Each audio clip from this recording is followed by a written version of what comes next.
The Reserve Bank was out and about today, reinforcing its view that housing investment will take up some of the slack left by a cooling mining sector. But the latest numbers suggest events may not be running according to the script.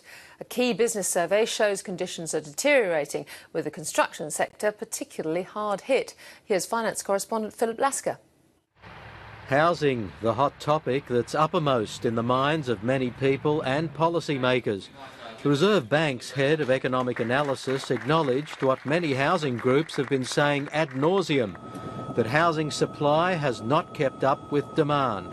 There are tentative signs, however, that dwelling investment will pick up, which would in part offset the smaller contribution to growth that is likely to be coming from resource investment over coming years.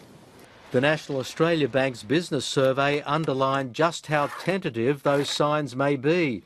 Business conditions continued falling in October to their lowest level in more than 3 years. The construction, wholesale and manufacturing sectors saw conditions deteriorating heavily to very low levels. So it's not suggesting any improvement in the near term, and I think that potentially is a risk to that turnaround in construction. The NAB survey also concluded that October's rate cut had no impact on confidence. The fact that we saw pretty much no response from businesses to that emergency October rate cut, I think, just shows the concern out there to global developments, but I think it's also showing the continual drag from the currency.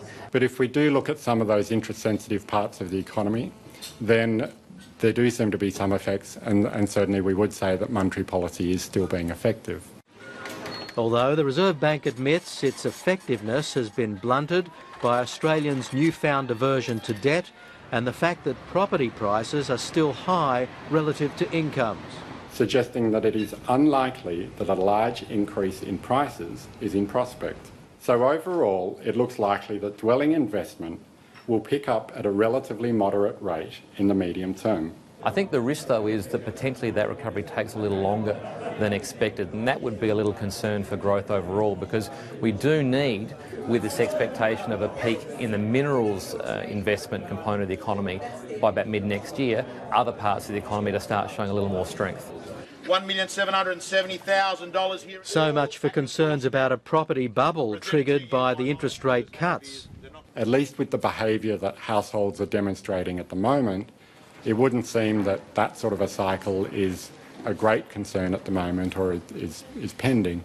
But it's something that clearly that we and all sorts of other policy makers in the Australian economy would be mindful of and wanting to watch over the coming years. So far, so good.